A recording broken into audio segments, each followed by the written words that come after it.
Hi, welcome to Read Alouds with Miss Martha. So I have a question for you. What do you do when you outgrow clothes or toys or games? Do you give them away? Do you sell them at a yard sale? Well, in the following story, Mama Bear comes up with some pretty great ways to clear out the Bear family treehouse. Please follow along as we read The Berenstain Bears Help Those in Need by Stan and Jan Berenstain.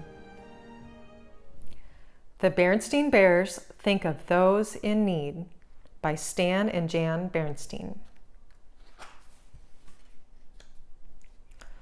Almost all bears discover, in a little while, that what they've outgrown makes quite a pile. The Berenstain Bears Think of Those in Need. The Bear family enjoyed the good things in life as much as anyone else. They enjoyed good food and good times. They enjoyed a snug tree house and a comfortable chair before a crackling fire. They enjoyed books and music, toys and games, quilts and cuckoo clocks. But sometimes it seemed, especially to Mama, that perhaps the bears were enjoying too much of a good thing. It was also clear to Mama, as she managed the treehouse, that they had a problem that came under the heading of too much stuff. Too much stuff in the closets, too much stuff in the drawers, too much stuff in the basement, too much stuff in the attic. There was too much stuff everywhere. It all made Mama a little uneasy. It was beginning to be a worry.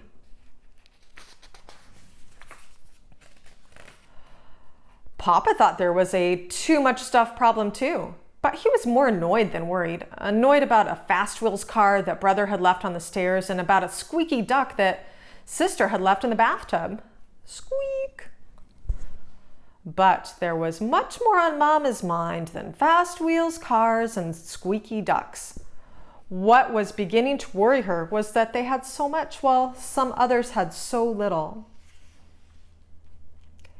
And as sometimes happens with a worry, when you go to bed, it can turn into a nightmare. That's what happened to Mama.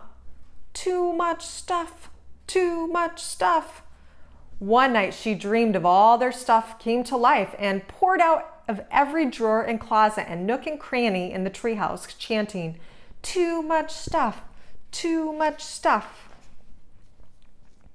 "What's the matter?" asked Papa when Mama woke up screaming.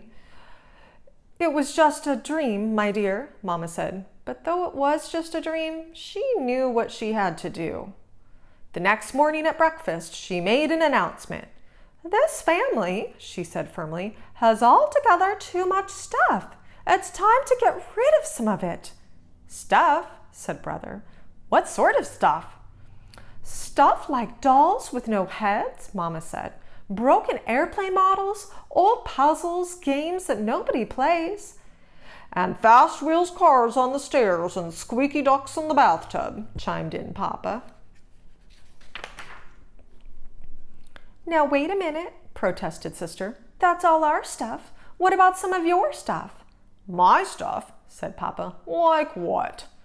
"Like your 17 fishing rods," said Brother. "And the zillions of old fishing magazines you have stacked up in the attic," added Sister. "But those are all valuable collectibles," said Papa. Mama groaned.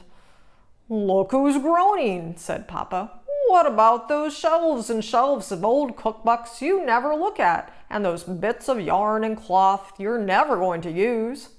"All right," agreed Mama. "I guess we all have a lot of things we don't need. That's just my point.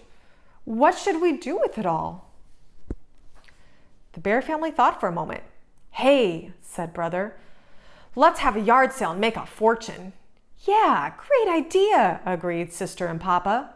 But that was not what Mama had in mind. She had been thinking more and more about all those folks who had so little, especially with Christmas coming on. But what could the Bear family do? Mama already had a plan in mind.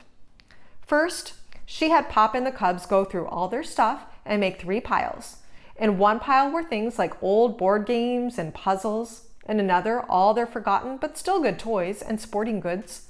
And in another, clothes and furniture, extra cookbooks, and unused fishing rods. When the bears piled everything into the car, there was hardly enough room left for them. "Where are we going?" asked Sister. "First up," said Mama, "is the old bear's home." The old bear's home was where older bears went to live when they needed help taking care of themselves. Nurses and doctors looked after them and made sure they were in good health. But sometimes the older bears got a little lonely and bored. They liked visitors and things to do. That was part of Mama's plan. When the family arrived at the old bear's home, they handed out their games and puzzles to the older bears and then sat down to play games and do puzzles with them. At first, brother and sister were a little shy and embarrassed. The older bears were just so old, but after a while they got over it. The bears in the home weren't any older than their neighbor, Miss McGrizz, and she was okay. Soon they were having a fine time, and so were the older bears. They were all sorry when it was time to leave. The next stop was the Beartown Young Cubs Hospital. Brother and sister knew about the hospital. Brother had gone there to get his ankle x-rayed the time they thought it was broken, and sister had come along to watch. The bears dropped off their load of used toys. They were welcome. The hospital workers said the toys would be given out at the hospital Christmas party.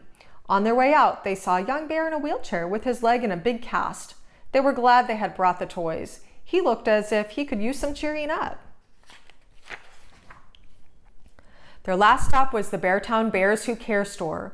This was a store that sold things to raise money for needy bears who needed warm clothes and good food. The store was run by bears who wore uniforms and often played in a band in front of the store. Bears Who Care. The bears lugged all their old clothes and furniture and stuff into the store. On the way, they stopped to sing a few Christmas carols with the band. There was a big iron pot out on the sidewalk for collecting money for the needy. Papa gave sister $1 to put in it. They headed home with warm feelings about what they had done. As they drove along, they passed the lighted windows of the Beartown department store. They were beautifully decorated for Christmas. There was window after window of new toys and games, new things for the house, and the very latest thing in fishing poles. But the members of the bear family were so filled with special thoughts about helping others that they hardly noticed the wonderful things in the windows. Except maybe out of the corners of their eyes. The end. The Berenstain Bears think of those in need. So what did you think of the story? Did it inspire you to go out there and do something for those in need? Or maybe even just get you to think about cleaning your room? Thank you for reading it with us today, and have an awesome day.